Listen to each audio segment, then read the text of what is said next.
Jack ஃப்ரூட்ல J33 ஒரு ரகம் இருக்கு. அதுக்கு அடுத்தது சிடு. எல்லாமே ராமச்சந்திரா இந்த மாதிரி நிறைய இருக்கு. அதுல பெஸ்ட் வந்து J33 சிடுவும். பிரிக்ஸ் வேல்யூன்னு சொல்லுவாங்க. இனிப்பு திறன். நம்ம பண்டுருட்டி பிளாவோ புதுக்கோட்டை பிளாவோ கேரளா பிளாவோடவும் J33 சொல்றது மலையன் பிரீட், சிடுன்னு சொல்றது கர்நாடகா பிரீட், ராமச்சந்திரா சங்கரான்னு சொல்றது கேரளா பிரீட். எல்லாத்திலும் J33ல 33% பிரிக்ஸ் வேல்யூ. நம்ம இளநீ சாப்பிடுறோம் பாருங்க, அதுல 5% தான் பிரிக்ஸ் வேல்யூ இருக்கும். அப்ப நீங்க இடையில வேலும் சொல்ல ஒரு வருஷம் மலையன் J33 சிடு ரெண்டையும் நீங்க நட்டு ரொம்ப வளராது.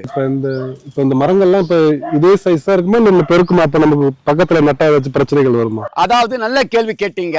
மாமரத்துடைய நிழல்ல தான் இது வளருமே தவிர பிளா வந்து மாமரத்துக்கு மேல போக கூடாது. பிளாவுக்கு ஓரளவு தண்ணி கொடுக்குற மாமரம் தனிப்பயிர், அதுக்கு நிழல்ல போடலாம். இந்த J33 3 வருஷத்துல காய்ப்பு வந்துடும். பழமும் நல்ல டேஸ்டா இருக்கும், ஆனா மஞ்சளா இருக்கும். சிடு வந்து ரெட்டிஷ் கலரா இருக்கு. ராமச்சந்திராவும் அப்படிதான், சங்கராவும் அப்படிதான் சிகப்பா காய்க்கும்.